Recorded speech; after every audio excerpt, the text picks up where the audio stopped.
오늘 우리가 읽을 말씀은 출애굽기 20장 말씀 함께 읽겠습니다. 출애굽기 20장 말씀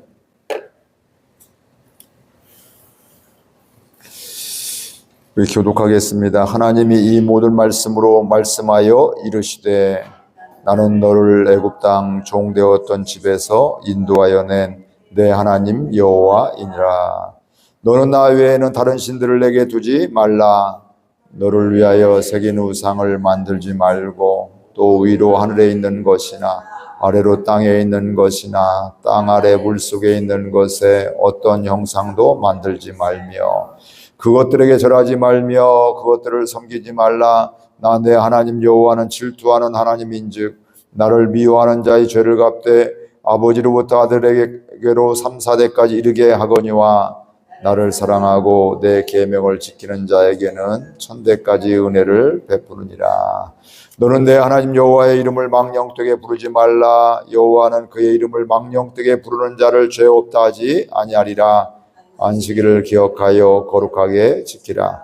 엿새 동안은 힘써 내 모든 일을 행할 것이나 일곱째 날은 내 하나님 여호와의 안식일인즉 너나 내 아들이나 내 딸이나 내 남종이나 내 여종이나 내 가축이나 내 문 안에 머무는 객이라도 아무 일도 하지 말라.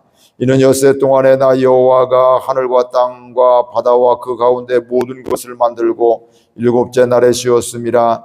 그러므로 나 여호와가 안식일을 복되게 하여 그날을 거룩하게 하였느니라. 내 부모를 공경하라. 그리하면 내 하나님 여호와가 내게 준 땅에서 내 생명이 길리라. 살인하지 말라. 간음하지 말라. 도둑질하지 말라. 내 이웃에 대하여 거짓 증거하지 말라. 내 이웃의 집을 탐내지 말라. 내 이웃의 아내나 그의 남종이나 그의 여종이나 그의 소나 그의 낙이나 무릇 내 이웃의 소유를 탐내지 말라.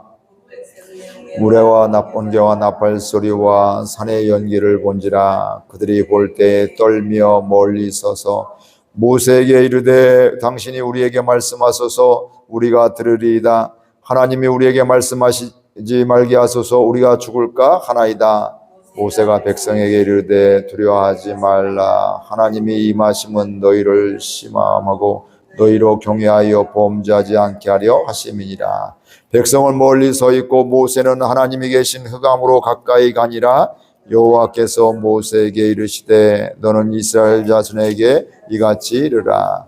내가 하늘로부터 너희에게 말하는 것을 너희 스스로 보았으니 너희는 나를 비겨서 은으로나 금으로나 너희를 위하여 신상을 만들지 말고 내게 도단을 쌓고 그 위에 내 양과 소와 내 번제와 화목제를 드리라.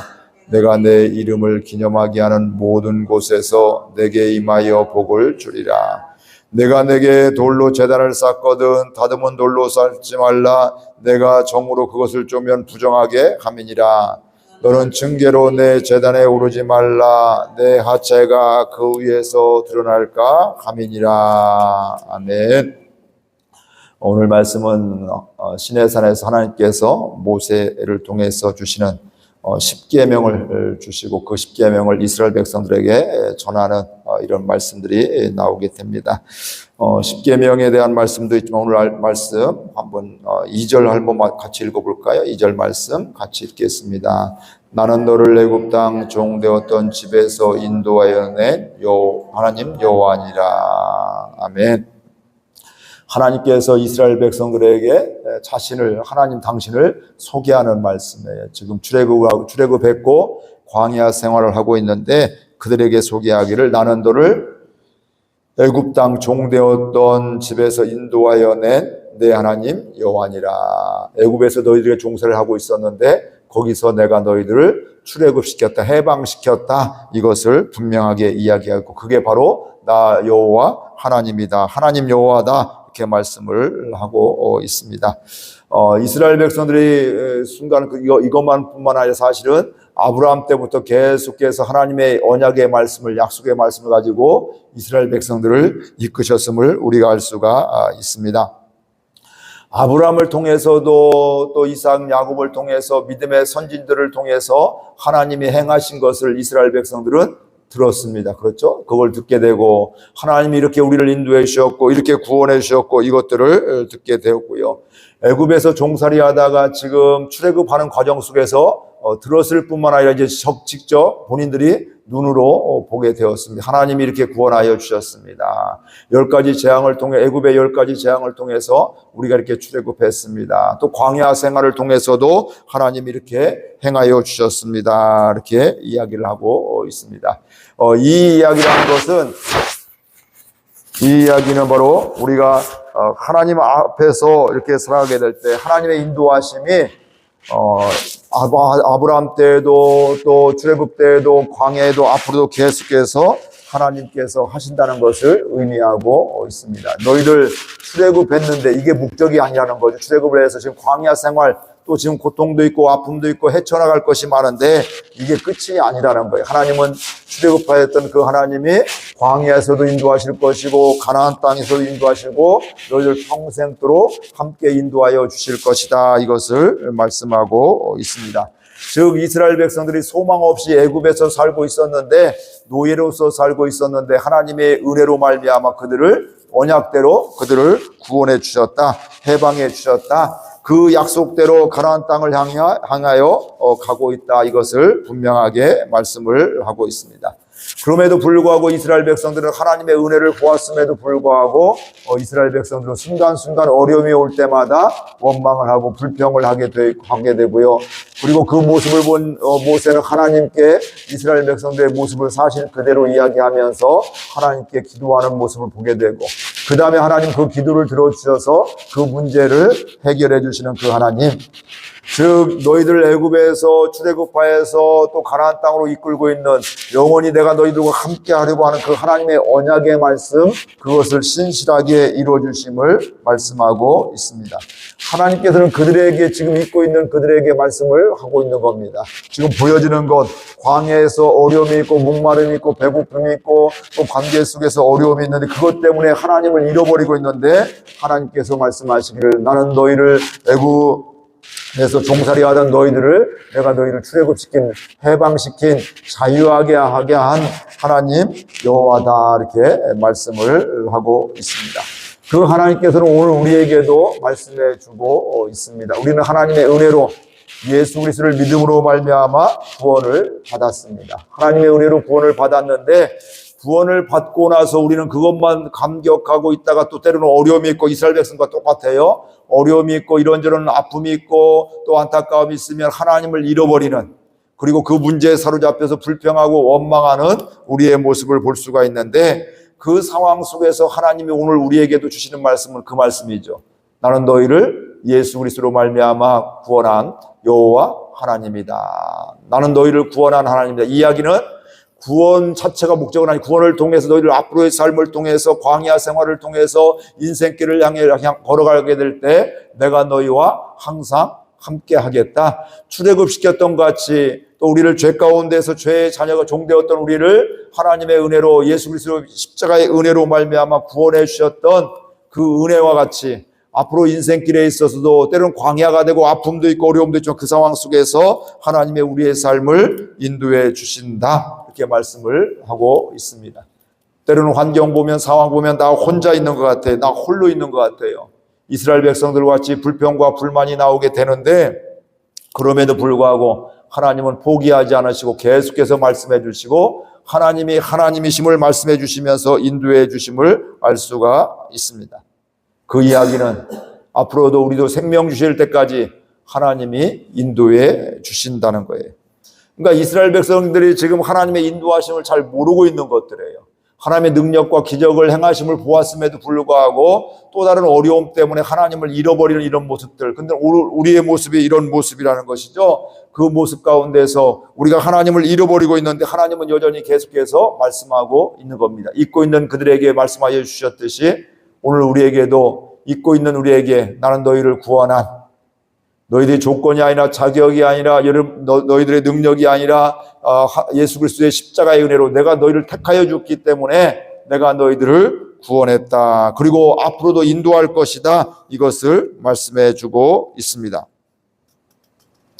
우리가 깨닫지 못해서 그렇지 하나님은 계속해서 우리를 사랑하시고 이끌어 주시는 그 하나님임을 믿습니다. 하나님은 우리를 늘 섭리하시는 하나님이에요. 우리가 다 깨닫지 못하여도 내가 깨닫지 못하는 그래서 불평하고 원망하고 하나님 날 떠났나 이게 사실이 아니라 이게 진리가 아니라 이게 사실같이 보여도 진리는 그 순간에도 하나님 우리와 함께 하시고 우리를 지켜주시는 그 하나님임을 믿습니다. 그 하나님이 이끄심을 믿으면서 하나님 앞에 나가는 것, 이게 바로 믿음의 사람들의 모습입니다. 문제가 없어서 어려움이 없어서 하나님의 사람이 아니라 문제 가운데 어려움 가운데 하나님 앞에 나아가고 그 하나님 날 구원해 주신 하나님입니다. 그 하나님이 우리를 광야길에서 우리와 함께 해주신 도와주신 붙잡아 주신 하나님이십니다. 이걸 깨닫고 고백하는 이런 사람이 바로 믿음의 사람이라는 말씀입니다. 그러므로 우리는 하나님의 인도하심을 받는 것이 은혜이고 지혜로운 삶임을 믿습니다. 그리고 그 은혜로 우리는 인생을 제대로 살아갈 수가 있습니다. 그렇게 구원해 주신 하나님께서 이어서 주시는 말씀이 오늘 말씀 십계명의 말씀임을 우리가 알 수가 있습니다. 십계명 우리가 잘 알죠. 하나님을 사랑하고 이웃을 사랑하라 이런 것들이죠. 근데 여기서 보면 나 외에 다른 신을 섬기지 말고 우상 만들지 말고 뭐 이것저것 이렇게 말씀을 하고 있지만 이 말씀을 보게 되면 하나님의 구원하심을 믿으면 하나님만 섬길 수가 있다 이 말씀이죠. 정말 하나님이 예수 그리스도를 통해서 날 구원해 주심을 내가 확실히 믿으면 확신 가운데 거하게 되면 우리는 하나님만 섬길 수가 있는 것이죠. 다른 말로 하면 우선순위를 올바로 세우게 되는 것이죠. 여전히 내 생각이 있지만 하나님의 생각이 더 중요하고 나보다 나를 더 잘 아시는 그 하나님의 생각, 하나님의 마음에 순종하는, 말씀을 듣고 순종하는 것이 믿음의 사람임을 알 수가 있고요. 그 하나님이 우선되고 하나님이 날 구원해 주심을 내가 믿으면 다른 것에 시선을 빼앗기지 않고 다른 것에 마음을 빼앗기지 않음을 우리가 알 수가 있습니다. 그리고 우리가 하나님이 날 구원하심을 믿게 될 때 여전히 연약하고 실수하고 넘어지지만 그 순간 뭐 할까요? 하나님 앞에 나가게 되는 것이죠. 그 어느 것도 하나님과 나 사이를 대신할 것이 예수 그리스도 말고는 다른 것이 돈으로도 힘으로도 내 노력으로도 열심으로도 되는 것이 아니라 예수 그리스도로 말미암아 우리는 하나님 앞에 늘 나갈 수가 있습니다. 그 하나님을 알면 우리는 우상을 숭배하지 않습니다. 하나님의 형상도 만들지를 않습니다. 이스라엘 백성들 이 말씀을 받기 전에 또 뭐 할까요? 그들은 시내산에서 모세가 율법을 받으러 갔을 때 그걸 깨닫지 못해서 그 내려오는 것을 기다리지 못해서 금송아지를 만들고 나서 이게 우리를 애굽에서 인도한 우리의 하나님이다, 뭐 우상이다 이런 얘기도 안 해. 이것이 우리의 하나님이다, 우리를 구원한 하나님이다. 금송아지를 만들어 놓고서 이야기한 것을 우리가 알 수가 있습니다. 그 순간에 우리는 하나님의 말씀을 기억하는 것이 내 생각이 아니라 불안하니까 답답하니까 금송아지를 만들고 그것이 우리의 인도할 하나님이라고 하고 있는데 그게 우상이라는 것이죠. 그러나 우리는 오늘날 우리가 형상을 만들지는 않습니다. 그러나 어떤 사람은 건강이라는 것으로, 또 어떤 사람은 물질이라는 것으로, 또 어떤 사람은 자녀라는 것으로, 어떤 사람은 명예라는 것으로 우리가 우상이 되어서 그 우상 때문에 하나님이 보이지 않은 거예요. 말씀이 보이지 않는 거예요. 그래서 내 생각대로 우상을 만들어 놓고 그게 날 구원한 하나님이라고, 이게 날 인도한다고, 너희들이 잘 되는 것이 또 하나님과 상관없이 그렇게 하면서 너희들이 잘 되는 것만 보면서 하나님 순종하지 않으면서 가면서 그게 바로 하나님이 인도해 주셨다고 하면서 이렇게 가는 경우도 있다 이 말씀이죠. 우상이 되면 그것밖에 보이지 않습니다. 하나님이 보이지 않습니다. 하나님은 안중에도 없습니다. 내 생각으로 내가 생각하고 있는 것으로 살아가고 이끌려가기 때문에 그렇습니다. 그렇기 때문에 믿음의 사람은 처음부터 하나님 앞에 살아가야 될 줄로 믿습니다. 날 구원하신 하나님을 기억하면서 지금도 여전히 날 사랑하신 하나님, 날 구원해 주셨던 하나님이 광야길도 내 인생길도 이끌어 주심을 믿게 되면서 그 하나님 앞에서 기도하면서 하나님의 인도함을 받는 이 은혜가 오늘 우리 가운데 있어야 될 줄로 믿습니다. 그러면 하나님이 우선이 되어지고 하나님 앞에 살게 되면, 기도하게 되면 다른 것에 마음을 빼앗기지 않고 유혹이 되지 않는 이런 삶을 살아가게 됩니다. 그 이야기는 바로 뭐냐면 순간순간 하나님 앞에서 살아간다는 거예요. 그러니까 내 마음에 이런저런 요동칠 때도 하나님이 여기 계신데, 우리 가정 가운데 계신데, 우리 교회 가운데 계신데, 이 마음이 믿음이 있으면 우리가 우상의 유혹에 넘어가지 않는다는 거죠. 한눈 팔지 않는다는 것이죠. 마음이 불편하고 여러 가지 어려운 일도 있고 아픔도 있지만 그 상황 속에서 하나님이 여기 계신데, 내 안에 계신데, 이것만 생각하면 날 구원해 주신 하나님이신데, 날 지금도 인도해 주시는 하나님이신데, 세상 끝날까지 나와 함께 하신 하나님이신데, 이걸 우리가 알고 믿고 깨닫고 있으면, 인식하고 있으면 우리는 하나님 앞에서 살 수가 있고 지속적으로 하나님의 은혜 가운데 인도함을 받는 삶을 살게 될 줄로 믿습니다. 하나님은 계속해서 말씀하시고요. 말씀하신다는 것은 우리가 하나님의 말씀을 듣기를 원하시고 순종하기를 원하시는데, 잘 듣고 순종하는 것이 인생을 제대로 사는 것이고 복된 삶을 살아가는 것임을 믿습니다. 오늘도 그 은혜로 살아가기를 주의 이름으로 축복을 드립니다. 말씀 생각하면서 함께 결단하면서 기도하겠습니다.